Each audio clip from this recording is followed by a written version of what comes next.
We're the hollow men. We're the stuffed men, leaning together, headpiece filled with straw, alas. Our dried voices when we whisper together are quiet and meaningless as wind in dry grass. A rat's feet. Oh, he's out there. Glass in our dry cellar. He's really out there. Shape without form. Shade without color. Paralyzed force. Gesture without motion. Do you know what the man's saying?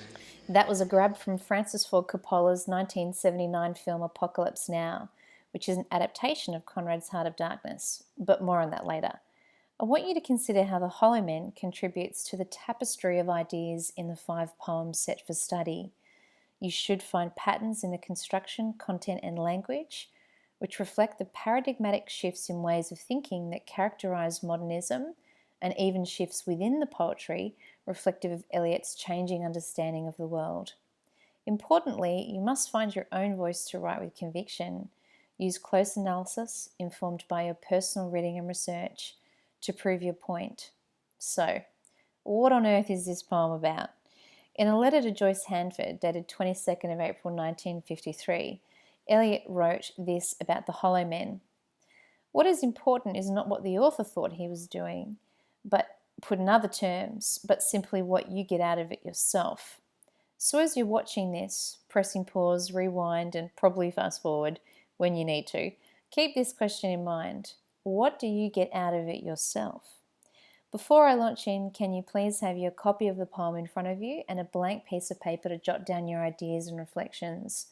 I'm going to do a fair bit of quote dropping from the poem, so to follow along you'll need to have read it and be familiar with the 5-part structure and have some recollection of the language and images.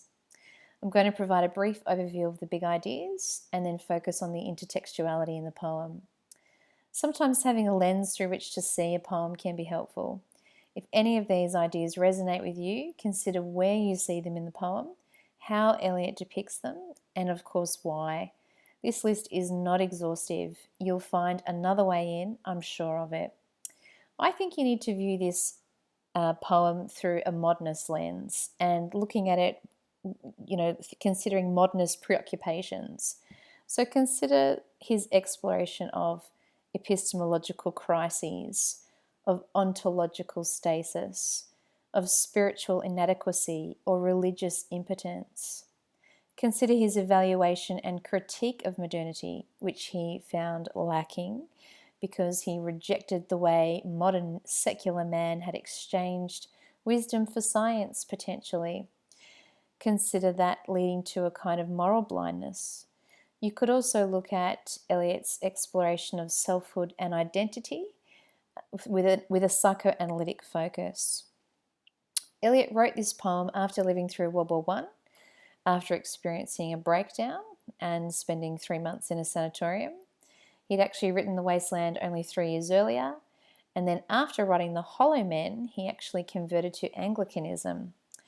We know that as a modernist, he moved towards more complex representation of experience, using devices such as symbolism, juxtaposition, fragmentation, motif, and illusion to present experience and being as layered and complex. We also know that the angst, uncertainty, and psychological challenges of the modernist period were often exposed by Eliot and his contemporaries, using the subconscious as a conduit for meaning. And now we're into intertextuality. I'm going to concentrate on intertextual references in this poem, and in this video rather. The structural and linguistic features will be explored in another resource. And here they are. Here are the intertextual references I'm going to refer to. And we're starting with The Heart of Darkness. Eliot refers to Conrad and Guy Fawkes epigraphically. Both help him to segue into the poem conceptually, therefore framing our interpretation of The Hollow Men. Now, The Heart of Darkness is a novella written by Conrad in 1898. Conrad castigates the exploitation of developing countries, tracing the way colonialism can lead to a cultural decay. In it, a mariner named Marlowe recounts his experience to fellow seafarers about his journey up the Congo to retrieve an outpost manager, Kurtz, who has procured unprecedented amounts of ivory for the government. He's considered a huge success. As Marlowe travels into the heart of the jungle, the savagery he witnesses intensifies as he observes horrible mistreatment of native peoples at the hand of European traders. He eventually finds Kurtz, who has established himself as a brutal god chief. Conrad describes Kurtz as hollow at the core, having observed the inconceivable mystery of a soul that knew no restraint, no faith, and no fear, yet struggling blindly with itself. Why does Eliot use this epigraph? In the novel, Kurtz is a lost and violent man, yet he seems to confront the truth of his actions just before he dies. He cried in a whisper at some image, at some vision. He cried out twice, a cry that was no more than a breath. The horror! The horror! Suddenly the manager's boy put his insolent black head in the doorway and said in a tone of scathing contempt, "Mr. Kurtz, he dead." So what happens after he dies?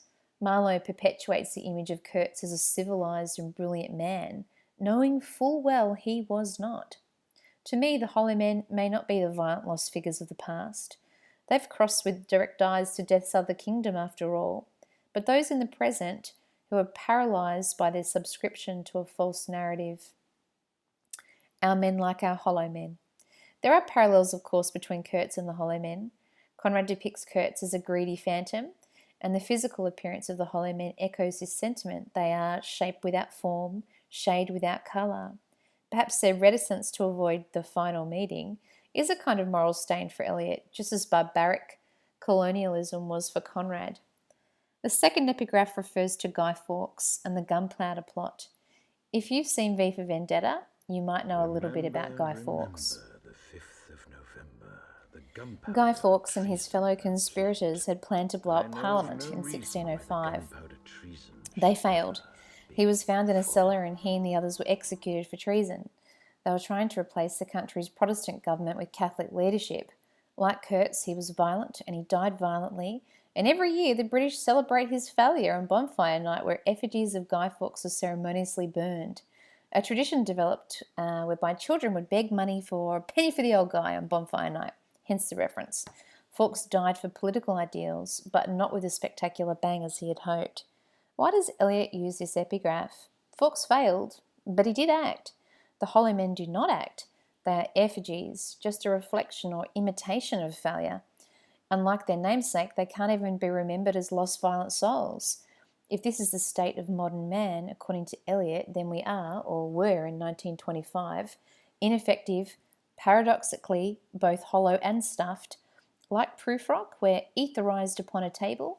Unable to confront truth, we wear deliberate disguises and must remain here in dead land instead of arriving there in death's dream kingdom or death's other kingdom. Why can't we act? Why are we just imitations of action? Another intertextual reference is to Julius Caesar, written by Shakespeare. Later critics have suggested a passage from Caesar as a likely source for the title of the poem. In this passage from Act 4, Brutus is describing Cassius, a man who has convinced him to kill Caesar for the good of Rome. Those who cannot act in good faith, it seems, will sink in the trial. They will not endure the bloody spur, just as the hollow men avert their eyes and adopt deliberate disguises.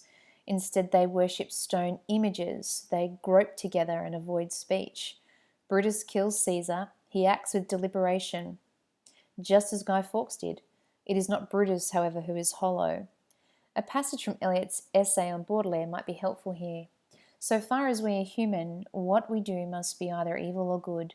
So far as we do evil or good, we are human, and it is better, in a paradoxical way, to do evil than to do nothing.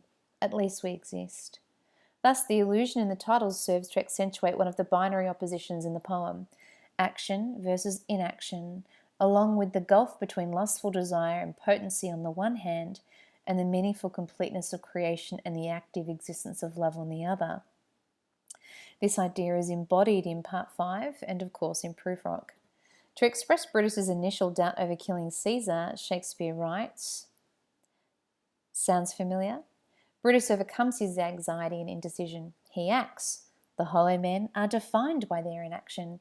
That might reveal Eliot's perspective on the ontological status of his society. I think Eliot believed his society was in the shadow, in darkness, or a void or a hideous dream. And the only way to move out of that void, to borrow from the psychoanalyst Jung, is to confront that shadow self. Without this confrontation, we cannot connect to God or spiritually awaken and balance idea and reality. Maybe even those binaries, divided by the shadow, embody the way we can no longer rely on oppositional thinking. We need the intermediate. This could be tied really successfully to modernist principles. Now to Dante and the Divine Comedy. The Divine Comedy tells about Dante's imaginative journey through the afterlife. The three parts of his poem are the Inferno, Purgatorio, and Paradiso. Dante finds himself in a dark wood of error, and his guide, the Roman poet Virgil, takes him through the Inferno, or hell, up the mountain of Purgatory, and to the forest of Eden. There, Beatrice, Dante's beloved, who died early in life, takes over as his guide, and the two ascend the spheres of paradise until finally Dante, with the aid of another guide and of the Virgin Mary, can see God face to face.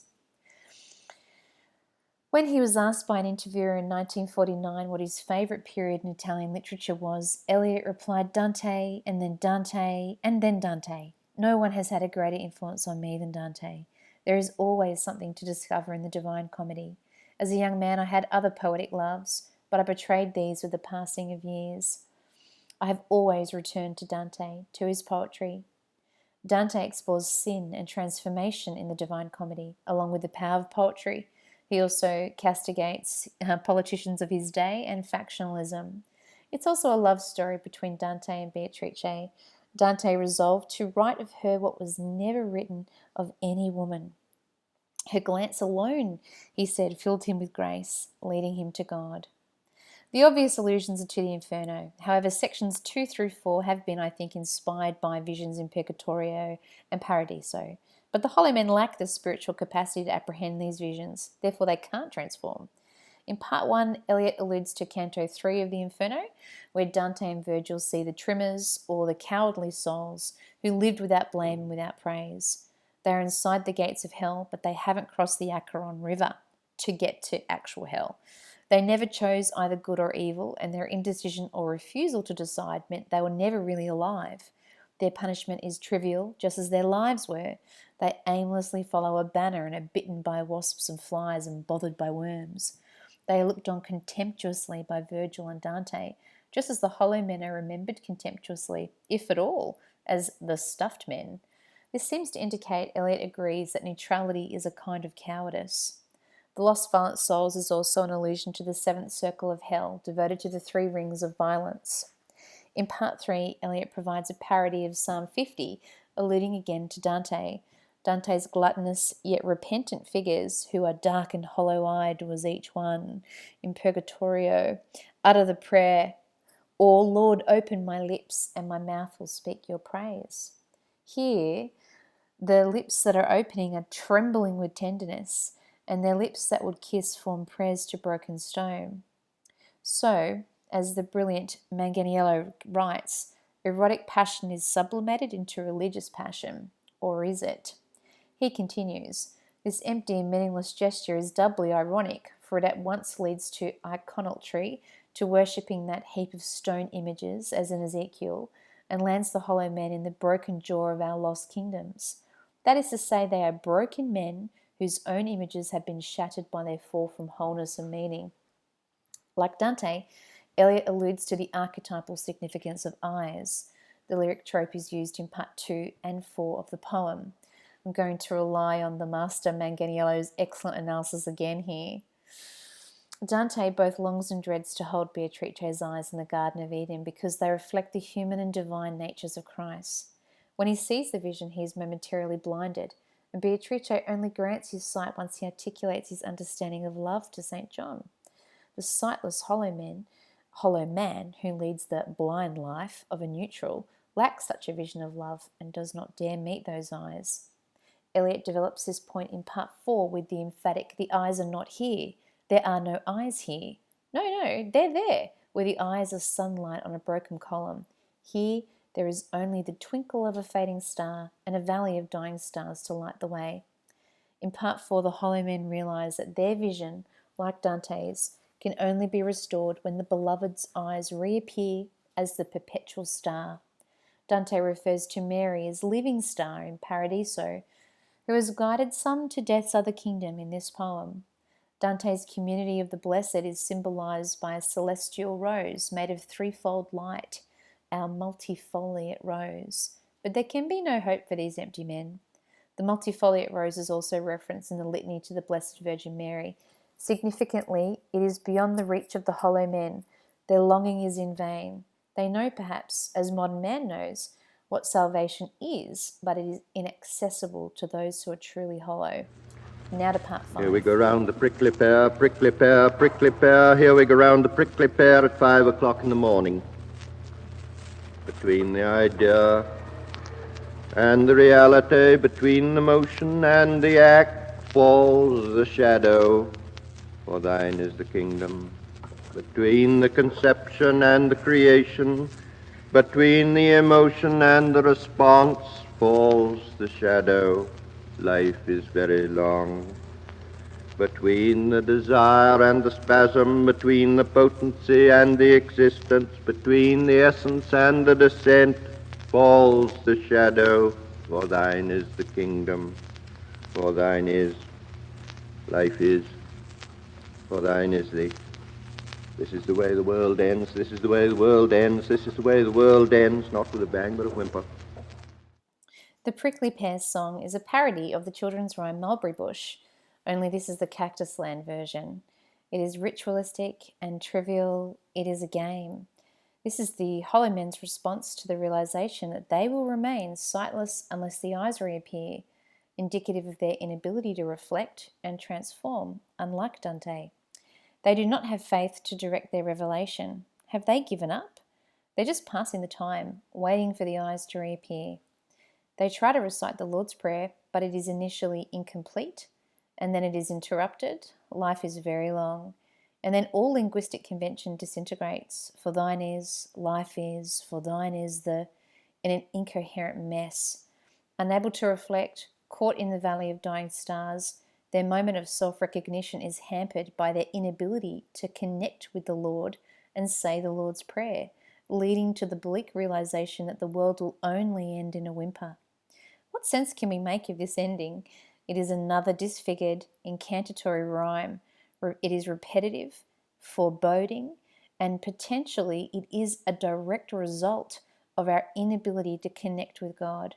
Perhaps the whimper is the sound of doubt, of neutrality, and ontological uncertainty.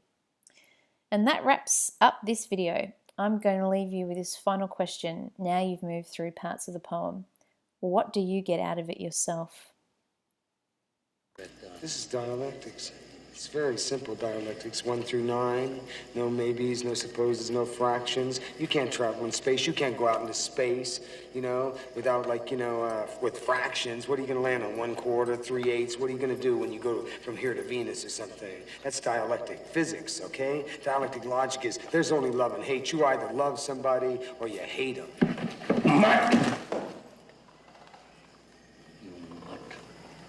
This is the way the world ends. Look at this shit we're in, man. Not with a bang. Whimper, and with a whimper, I'm splitting, Jack.